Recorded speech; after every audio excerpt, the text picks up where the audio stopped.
Hey everybody, Jake here from Bearded Gear, and I'm getting behind, so I need to get this done. I wasn't planning on shooting this video today, but I want to keep carrying this knife, and if I do, then it won't be first impressions territory anymore. So here we are. We're going to knock out a first impressions on the TRM Shadow.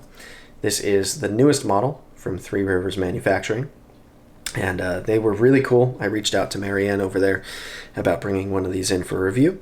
They allowed me to purchase one so that I could review it. So I appreciate them for doing that because I was genuinely curious about this one and wanted to see what it was all about. I've been looking forward to its release for a really long time. This is the newest one, and it is not easy to get yet, nor will it probably be easy to get for quite a while. Knowing how much demand they have at TRM and the rate at which they're able to make knives, it's just, they're going as fast as they can, but there are more people that want their knives than they can make. So I got this a few days ago, and I've carried it now 2 times, maybe even more.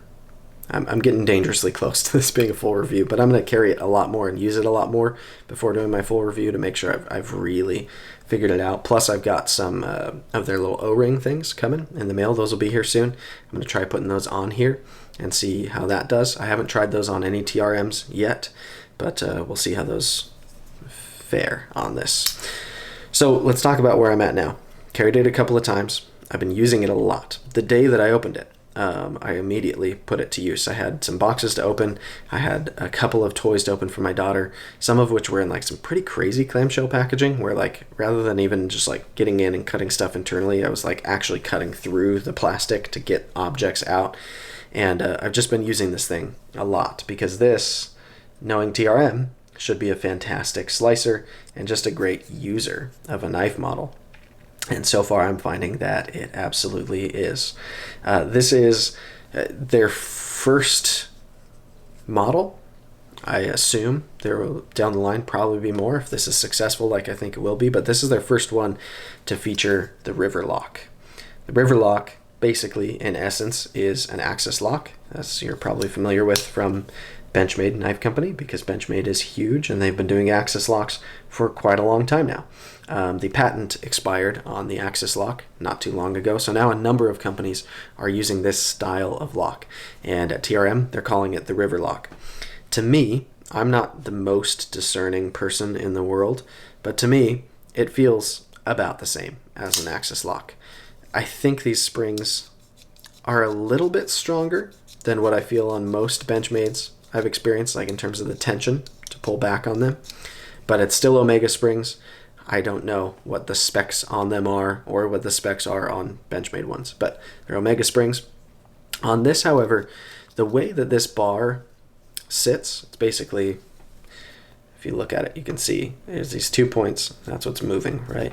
And the bar moves through. That's what's acting as the lock mechanism in there. This one feels much more kind of laterally stable than a lot of Benchmades do. On a lot of Benchmades, I find if I go to just close the knife with one hand, it feels rickety, and sometimes it doesn't even work. Like it feels like the bar is like twisting in there rather than the whole thing moving as one piece. So on a lot of Benchmades, I find you have to use both fingers and pull it from both sides at the same time. That way you're not like kind of torquing it downwards.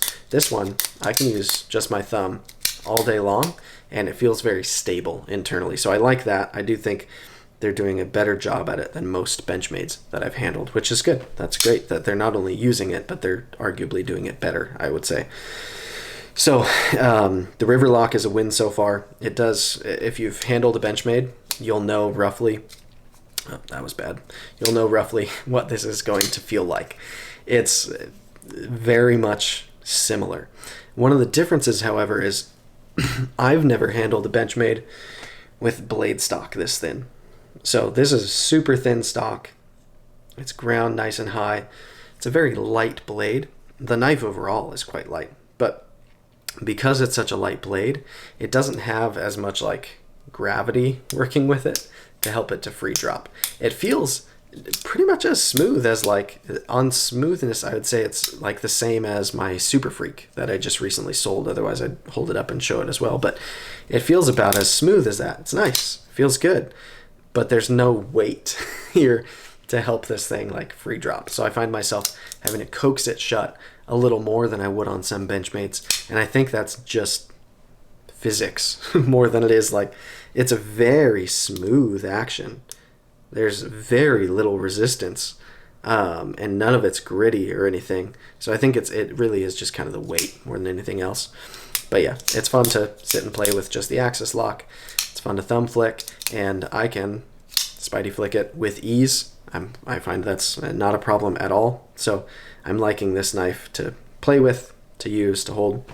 Now, my favorite thing about it so far probably is just the way this knife fits ergonomically in my hand. I really like the Atom. I really like the Neutron. I've had now 2 Atoms. I sold my first one to my brother, and then I got a new one for me. So I've got the DLC Atom. That's right here. I might as well just show you. This is my Atom. I love this knife. It feels super comfortable.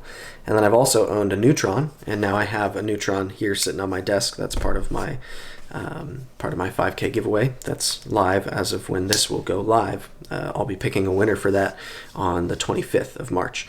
So I've handled a couple Neutrons, a couple Atoms, and this just feels even better in my hand. The fact that I've got this forward choil, I think, is the biggest part of that. I love this forward finger choil. It is great. Really, really great. The rest of the handle is nice and neutral. It's comfortable for my hand to land there, even when I don't use the forward choil. It's very comfortable, just barely getting all 4 fingers on there. But if you have bigger hands than I do, and your pinky might be slipping off, then just hang out in this nice, like, it's a good, generous sized forward finger choil that's very comfortable to use. And then there's all kinds of real estate back here. So I like it a lot. I love the clip design, the clip placement. It's not only deep carry, but the clip is sunk down into the handle material, and the screws are sunk down into the clip. That is exactly what I want to see on a deep carry clip, and it carries great. The G10 is finished really well. It's smooth in the places that are meant to be smooth, and then it's got this milled pattern on it that feels great in hand and adds some kind of needed texture, I guess. I'd be curious to see how this knife would feel without it, but I don't mind that texture at all. It does feel like a good spot for my fingertips to kind of lock in. There's no jimping anywhere on here. I love that because I don't like jimping. Yeah, it's just a really well thought out design. I feel like they've been working on this at TRM for kind of a long time, and I feel like they really took the time and the care to get it right. And they have. I think they've gotten it right, at least first impressions wise for me. I haven't found anything on this knife that is like, oh, they should have thought of that. Like, instead, I just keep kind of finding little things that as I'm using it make me smile about it. Like, it's filled with pleasant features. It's easy to carry. It's pleasant to use. It is slicey as all get out with this ridiculously thin stock and a fantastic factory edge. And it's a great grind. I mean, in terms of like production, this is an interesting knife to call a production knife because they make them in batches, but it's small batch, I guess would be the way to put it. It's not like a custom where they're making them one at a time based on your order or anything, but these are low number production. They're just like kind of some of the sliciest knives. The Atom as well. It's a really thin blade stock, tall flat grind, and they put such nice edges on them from factory as well. They're just so slicey, and they're such a pleasure to actually cut with, and I don't know, it's really kind of hard to beat how much performance you get out of these blades. And it's an illustration too of like how kind of dumb it is, how thick of blade stock everyone's putting on so many knives these days, because these thin guys are just like, when you're running them through sheets of cardboard, it's apparent there's a difference. And there's a place for thick blade stock, sure, but I feel like the more I play with TRM knives, the more I see that thick blade stock is overused by far. And I like that they just fearlessly use nice, really thin blade stock, and their ergos are good, and the fit and finish is nice, and they're completely USA made for prices that I think are totally fair for the materials they use and being made fully here in the US. Like, they're doing really good stuff over there. So first impressions on the Shadow with the River Lock are that I am digging it. I am absolutely thoroughly enjoying this knife so far, and I'll be doing my full review pretty soon, so be on the lookout for that. But yeah, if you get a chance to snag one of these up, it's really hard right now. There's not many to go around. The drops are going super fast because they're only a couple of knives at a time from what I understand, but if you get a chance to snag one of these, then fearlessly do it because it's an awesome little knife. Anyway, thanks for checking it out, guys. We'll see you on the next one.